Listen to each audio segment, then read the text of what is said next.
चलिए दोस्तों, अभी हम लोग तीन स्टॉक्स के बारे में बात करें जिसके रिजल्ट आ चुके हैं। वो है HUL, एक्सिस बैंक और SBI लाइफ इंश्योरेंस। ये तीनों स्टॉक के बारे में बात करेंगे। तो HUL से स्टार्ट करते हैं। अब उसके रिजल्ट के बारे में क्या बताएं। देखो, प्रॉब्लम यही है कि 5 साल से HUL ने कोई भी रिटर्न नहीं दिया। 1% का रिटर्न है। 1% एग्जैक्ट बोलो तो 0.88% का CAGR रिटर्न है। इससे ज्यादा तो FD ने रिटर्न दिया। लेकिन हम लोग का कहते हैं, इतने सालों से मैं इतने सारे पोर्टफोलियो रिव्यू करता हूँ। हमारे TIH पोर्टफोलियो में हम लोग जब रिव्यू करते हैं, जब मंडे सेशंस भी होते हैं, बार बार HUL का तो हर रोज एक क्वेश्चन आता है। लेकिन कब से मैं बोल रहा हूँ, कितने सालों से बोल रहा हूँ कि आप इन स्टॉक में क्यों लगे रहे हो, क्यों HUL में रहना है। जब आपको 1% 2% का ग्रोथ मिल रहा है, सेल्स में ग्रोथ आता है। अब देखो यार, GDP का 7% से 6%, 7% से ग्रो रहा है और आपका सेल्स सिर्फ 2%, यानी कुछ तो प्रॉब्लम है।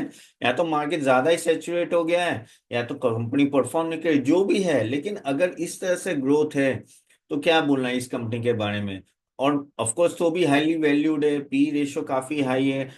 काफी एक्सट्रीम वैल्यूएशन रहता है इन सब FMCG का। लेकिन आपको भी थोड़ा देखो, कभी भी अटैच मत हो जाओ स्टॉक के बारे में। HUL के साथ लोग अटैच हो जाते हैं। तो अगर रिजल्ट की बात करें तो अच्छा, आगे जाने से पहले गाइस, आपके कोई भी क्वेश्चन है जरूर कमेंट बॉक्स में डाल दीजिएगा। I am going to take it. तो अगर क्योंकि काफी सारे मैं आंसर कमेंट बॉक्स में दे देता हूँ।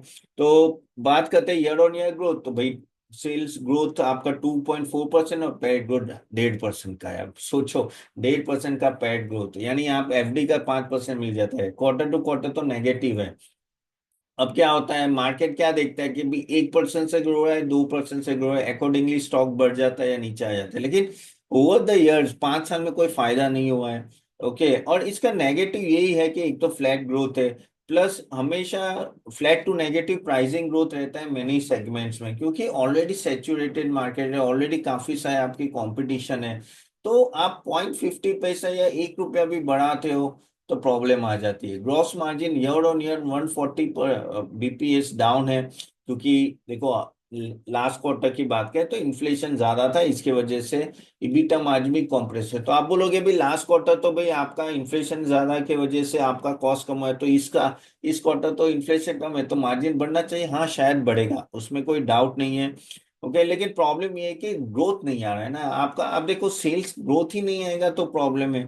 तो सेल अगर सेगमेंट रेवेन्यू डिक्लाइन 0.4% से नीचे हो रहा है, और हेल्थ फूड ड्रिंक्स यानी हॉर्लिक्स बूस्ट में भी मिड सिंगल डिजिट पे डी ग्रोथ हो रहा है। एंड एक समय पे जब से इन्होंने हॉर्लिक्स बाय किया ना, तब से उनकी बढ़ती चालू है, सबसे वो ऊपर भी नहीं आए। बाकी सब आप बोलोगे कि भाई धीरे धीरे ब्यूटी वेलनेस बढ़ रहा है, ये सब बढ़ रहा है, एडवर्टाइजमेंट एंड ऑल दैट, वो लोग थोड़ा कम करें, करना ही पड़ेगा ना भाई, नहीं तो प्रॉफिट कहाँ से आएगा। एक तो आपका इनपुट कॉस्ट प्रेशर है, ऊपर से आप प्राइस सेंसिटिव कभी कभी हो जाते हैं कि 1-2 रुपए भी बढ़ाएंगे तो भी प्रॉब्लम होगा। तो आपको कहीं ना कहीं एडवर्टाइजमेंट वो सब कम करने पड़ेंगे।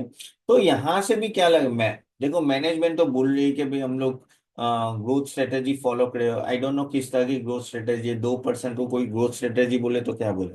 ओके, तो प्रोडक्ट क्वालिटी इन सब पे अगेन वो बोले कि भाई हम लोग अपना इबिटा मार्जिन 22 to 23% रखने हो सकता है नेक्स्ट 3 क्वार्टर के लिए। तो वो उन्होंने इबिटा मार्जिन भी कम किया है। लेकिन वो बोले कि भाई पोर्टफोलियो ट्रांसमिशन कर रहे हैं, न्यू लॉन्चेस प्रीमियमाइजेशन में, यानी लैक्मे हिया पॉन्ड साइंस लेड प्रोडक्ट्स, जहां से वो प्राइसिंग भी बढ़ा सकते हैं और शायद नया ग्रोथ आ सकता है। तो ऑफ कोर्स कोई भी कंपनी नए नए प्रोडक्ट्स तो लाएंगी क्योंकि in order to increase the sale. So future outlook अगर देखो तो कि भाई एक पॉजिटिव जो आप देख सकते हो कि इन्फ्लेशन नीचे जा रहा है, तो शायद ग्रोथ होगा, थोड़ा ज्यादा होगा, 2% की जगह 4% होगा। लेकिन प्रीमियम प्रोडक्ट किस तरह से होता है, किस तरह से लॉन्च करेंगे, क्या उसमें मार्जिन बढ़ रहा है एंड ऑल दैट, वो सब देखना पड़ेगा। अगर मार्जिन घटने लगा तो वापस दिक्कत है इस कंपनी के बारे में। लेकिन क्या ओवरऑल देखो, ऐसे भी स्टॉक प्राइस बढ़ नहीं रहा है। अगर मार्जिन डिटोरेट होगा तो प्राइस और नीचे आएगा। सो वैल्यूएशन अगर आप देखो तो इतना कोई ग्रोथ नहीं है, लेकिन तो भी प्रीमियम में है। 50 के अबव पी चल रहे हैं। FMCG के सभी स्टॉक्स 50 के अबव होते हैं।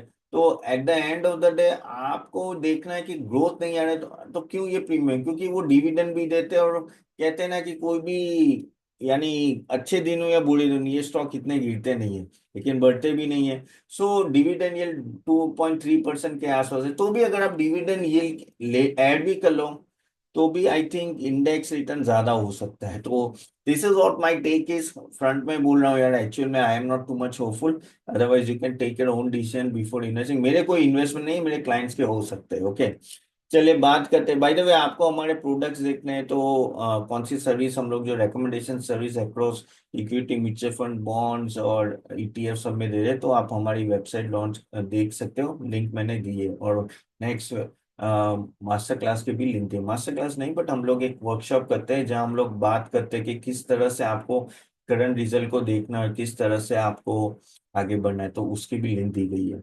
चलिए अभी हम लोग एक्सिस बैंक की बात करें। एक्सिस बैंक की बात करते हैं, आप बोलोगे बीच में तो अपन ये दुकानदारी क्यों लाते हैं? भाई लानी पड़ती है भाई, at the end of the day no I want to help you guys no to create your own portfolio much better way.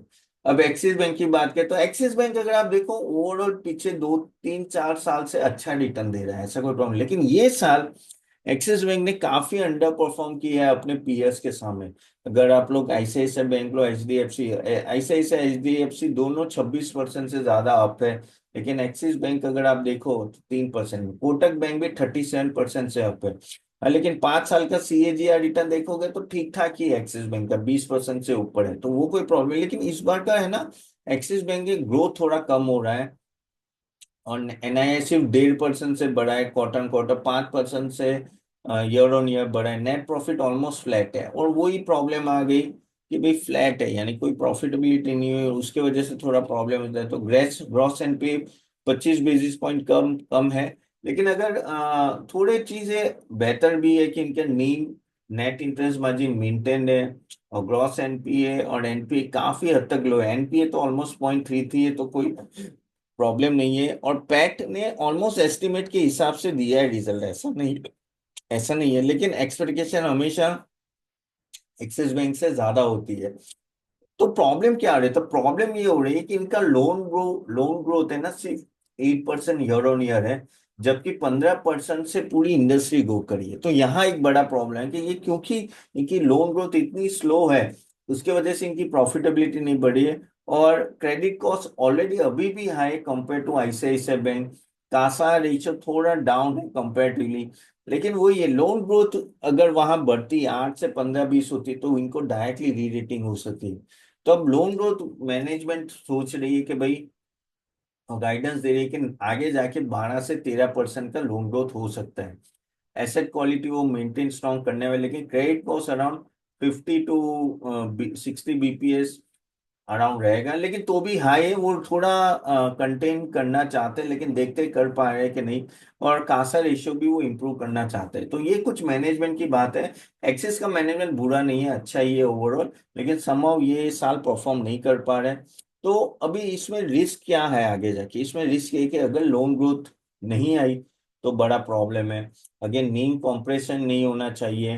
Eight the end of the day external shock तो रहेंगे, लेकिन ओवरऑल अगर अगर loan growth आया तो valuation में री rating directly, क्योंकि ये भागा नहीं है stock, as simple as that. क्योंकि वो आईसीआईसीआई बैंक के ऑलमोस्ट टक्कर का स्टॉक था जो हिस्सा लेंगे, तो उस तरह से आप देख सकते हो। मेरे हिसाब से ये स्टॉक एक, अगर नीचे मिलता है तो I think this is a good stock to buy. Management अच्छा है, आगे जाके होपफुली लोन ग्रोथ बढ़ेगा तो इनकी प्रॉफिटेबिलिटी बढ़ेगी, उस लेवल से आप सोचना है तो आप सोच सकते, अगेन खुद का रिसर्च करके इन्वेस्ट करना है, this is just a suggestion but looks good overall. Okay, लेकिन एट थोड़ा नीचे आता है तो आप देख सकते हो। चलिए अभी और एक स्टॉक की बात करते हैं, एसबीआई लाइफ इंश्योरेंस।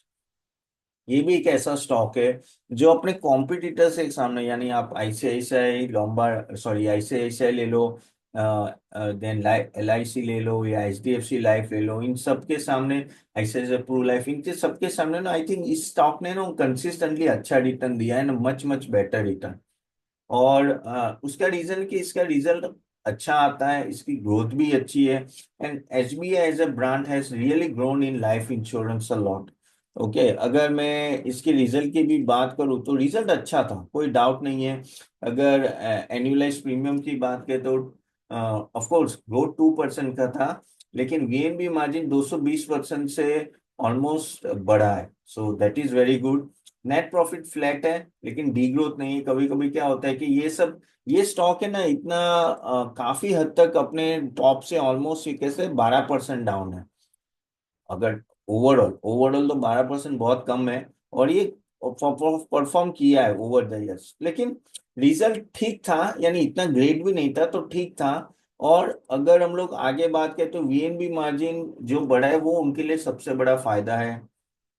उनका नॉन पार ट्रेडिशनल प्रोडक्ट सेल्स अप है, यूलिप अप है। तो यूलिप में थोड़ा अप है, लेकिन वो धीरे धीरे उसको रिड्यूस भी कर रहे हैं, बिकॉज वो कॉन्शियस डिसीजन ले रहे हैं कि यूलिप में थोड़ा कम करने का।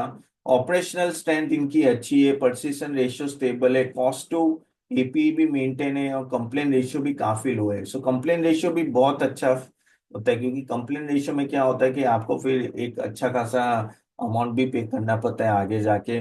लेकिन नेगेटिव क्या है, नेगेटिव ये है कि ईपी ग्रोथ सिर्फ 2.3% है ईयर ऑन ईयर, जो ज्यादा होनी चाहिए। ईपी ग्रोथ अगर ज्यादा होगा तो उनके लिए बहुत बड़ा फायदा हो सकता है यहाँ से। अगेन जो भी है, जो भी इंश्योरेंस बिक रहा है वो खास करके उनके बैंक चैनल से बिक रहा है। सो कहते हैं ना कि बैंक का चैनल जो कहते हैं ना, यानी आप ब्रांच में जाते हो और ब्रांच में आपको कोई इंश्योरेंस पिच करता है, उनके एम्प्लॉयज को भी कमीशन मिलता है, प्लस उनके टारगेट्स होते हैं कि आपको इतनी इंश्योरेंस पॉलिसी साल में बेचनी है। तो वो उसके वजह से क्या होता है कि एक ही जगह फोकस है।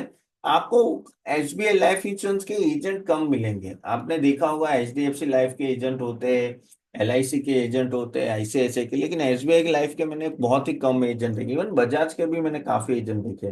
तो वो काफी हद तक अपने ब्रांचेस पे डिपेंड है। तो वो एक नेगेटिव कि वहां अगर नहीं हुआ सेल तो प्रॉब्लम है। Again overall government policy plus इल्डा का कोई भी अगर चेंजेस आते हैं उसको डायरेक्ट इम्पैक्ट आ सकता है। सो ओवरऑल आगे जाके फ्यूचर में मैनेजमेंट बोले कि हम लोग 13 से 14% का एपीए ग्रोथ करेंगे, जो भी तो 2.5% के आसपास था। ओके, और एजेंसी चैनल को बढ़ावा देना चाहते हैं। जैसे मैंने बोला, ब्रांचेस पे ज्यादा डिपेंडेंट है एजेंसी, यानी एजेंट्स उनके कम है। तो अगर उनको मार्जिन सस्टेन करना है 27 और 28 के आसपास, जो बहुत ही अच्छा हो, then it will be very good. और यूलिप, ओके, तो डिपेंडेंस वो कम करना चाहते हैं। ULIP as a product also थोड़ा पहले बहुत चलता था, पहले तो जबरदस्त चलता, अभी थोड़ा कम होने लगा है। और गारंटी प्रोडक्ट्स पे वो ज्यादा फोकस करना चाहते हैं। ओके, सो अभी फ्यूचर आउटलुक में यही है कि थोड़े रिस्क आपको देखना है कि स्लो डाउन कुछ नहीं हो रहा है ना eight the end of the margin compression थोड़ा कम होगा। देखो मार्जिन कंप्रेशन क्योंकि यूलिप जो प्रोडक्ट है ना वो मार्जिन आपको ज्यादा देता है। अगर वहां वो अगर सेल्स कम करते हैं तो उनका डायरेक्ट इम्पैक्ट आपके मार्जिन पे आता है, और रेगुलेटरी चेंजेस का इम्पैक्ट नहीं होता है। अदरवाइज अगर वो ईवी एम्बेडेड वैल्यू ग्रोथ अगर 17 से 18 जो प्लान कर रहे हैं, ओके, और मार्जिन 28% रखते हैं, तो आई थिंक ये स्टॉक ठीक ठाक ही है, आगे जाके भी चल सकता है। So at this level also stock overall is okay, not a problem. But I think आप रुक सकते हो, थोड़ा प्राइस और नीचे आए then you can think about it, क्योंकि जैसे मैंने बोला कि ओवरऑल स्टॉक ने परफॉर्म अच्छा किया है over the years, and it's been given as a good premium also. अगर मैं देखूं एसबीआई लाइफ को कंपेयर करूं बाकी सब कंपनी के सामने, तो यू कैन सी जैसे अच्छा खासा नो पी रेशियो 70 का चला है, तो कम नहीं है, कम नहीं है। और पर लेकिन एच डी एफ सी भी 83 है, आईसीआईसीआई भी है। तो ये क्योंकि इंश्योरेंस बिजनेस आगे जाके चलेगा उसमें कोई डाउट नहीं है, स्कोप भी बहुत बड़ा है। तो प्रॉब्लम आई थिंक ये स्टॉक ऐसा है जो आपको साल बाय साल अगर आप स्टेडी रिटर्न का सोचे तो SBI life is not at all a bad option, so that is way you can think about it. Okay, चलो ये थे 3 स्टॉक के बारे में जो मैं चाहता था आपको एनालिसिस करके दूं। होप आपको ये अच्छा लगा video. Do like it and share it, और आपके क्वेश्चन जरूर कमेंट बॉक्स में डाल दीजिएगा। और मैंने लिंक्स दी गई है, वो लिख करके जरूर नेक्स्ट सेशन अटेंड कीजिएगा। मैं और भी वीडियोस बना रहा हूँ कुछ और रिजल्ट के बारे में, वो नेक्स्ट टाइम हम लोग डिस्कस करेंगे। So thank you very much, see you then, bye bye.